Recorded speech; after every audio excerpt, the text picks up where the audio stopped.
Assalamualaikum warahmatullahi wabarakatuh. Ketemu lagi di bab kedua dari hukum agraria ya. Kemarin kita udah ngomongin tentang pengertian dan juga ruang lingkup hukum agraria. Dan di bab kedua ini kita akan berbicara tentang perkembangan sejarah hukum agraria. Kenapa harus sejarah yang kita ungkit? Karena hukum agraria saat ini itu tidak bisa terlepas dari perkembangannya pada saat pemerintahan Hindia Belanda. Semua konsepnya berasal dari hukum pemerintahan Hindia Belanda dan juga hukum adat yang ada pada saat itu. Nah, pada saat pemerintah Hindia Belanda itu kita lihat perkembangan sejarah dari hukum agraria terbagi menjadi empat era masa yang akan kita pelajari. Yang pertama adalah masa kolonial yang tadi kita singgung sebagai masa pemerintah Hindia Belanda. Lalu masa pemerintahan Soekarno atau Orde Lama. Lalu ada Orde Baru di pemerintahan Soeharto dan juga era reformasi adalah zaman reformasi tahun 1999 hingga saat ini ya. Nah, di sini pada saat era zaman Presiden Soekarno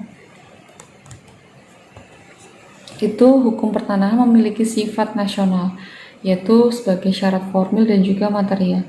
Sebagai syarat formil, UU-PA di sini dibentuk oleh pembentuk hukum di Indonesia itu sendiri atau dilaksanakan atau disusun oleh orang-orang Indonesia, yaitu lahirlah Undang-Undang UU-PA atau Undang-Undang Nomor 5 Tahun 1960 tentang pokok-pokok agraria. Dan sedangkan syarat materialnya adalah asasnya dari pembentukan Undang-Undang UU-PA sendiri adalah cita-cita bangsa Indonesia yang memang selama 3,5 abad mengalami penderitaan terkait dengan penguasaan tanah. Lalu tujuannya dari UU-PA sendiri adalah itu sebagai dasar penyusunan hukum agraria nasional dan juga untuk menggalang kesatuan dan juga kesederhanaan hukum di Indonesia setelah era kemerdekaan. Lalu untuk sebagai kepastian hukum bagi para mereka yang memiliki hak-hak atas tanah.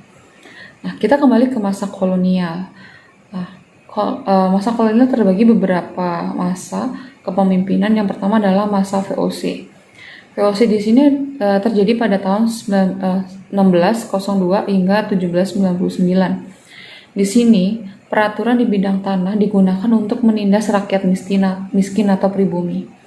Nah, ada beberapa peraturan atau kebijakan di zaman VOC, yaitu kontingenten, itu tentang pajak hasil pertanian.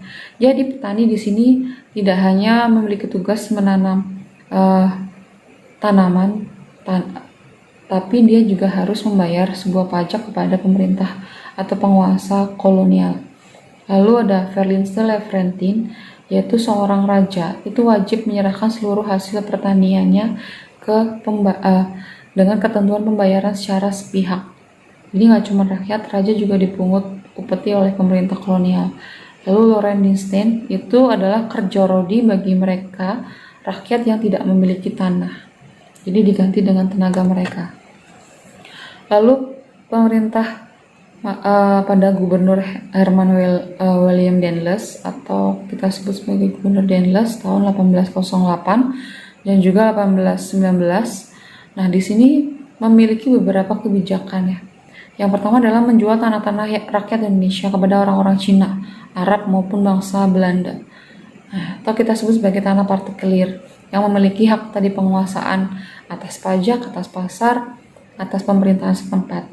Lalu tanah partikelir itu adalah tadi kita sebut sebagai tanah pertuanan. Kenapa? Itu tadi mereka yang memiliki tanah partikelir itu bisa memungut pajak,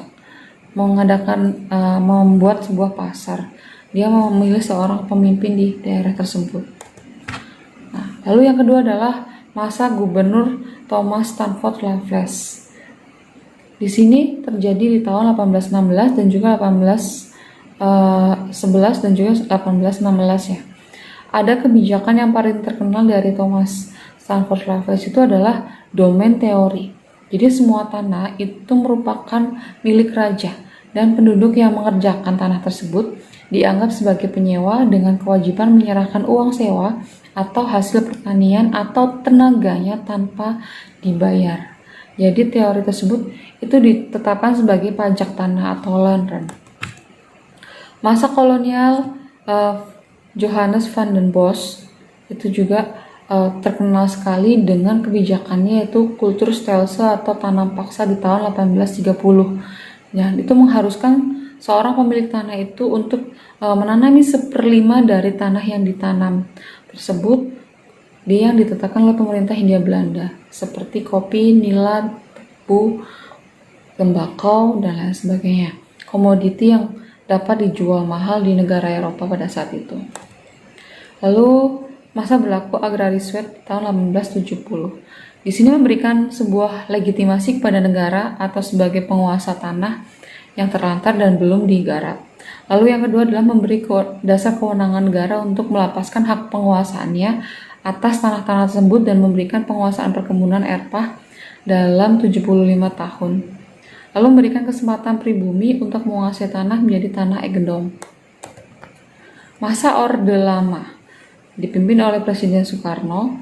Di sini usaha pemerintah Indonesia menyesuaikan hukum agraria kolonial itu dengan kebutuhan setelah proklamasi, yaitu contohnya adalah menggunakan kebijakan dan juga tafsir baru dan menghapuskan hak-hak konversi, menghapuskan tanah pertuanan yaitu partikelir, dan juga perubahan tentang peraturan persewaan tanah rakyat, lalu peraturan tambahan untuk mengawasi pemindahan hak atas tanah dan juga tentang tanah perkebunan, lalu perjanjian bagi hasil, dan juga bagaimana peralihan tugas wewenang dari agraria. Nah, di sini dalam melaksanakan kebijakan untuk tafsir baru, pelaksanaan hukum agraria kolonial tersebut disesuaikan dengan tafsir baru, yaitu dengan dasar pasal 33 ayat 3 Undang-Undang 1945. Hubungan negara dengan tanah tidak lagi menggunakan konsep domain flooring, yaitu negara tidak lagi sebagai pemilik tanah, akan tapi negara hanya sebagai organisasi kekuasaan seluruh rakyat atau hanya hak menguasai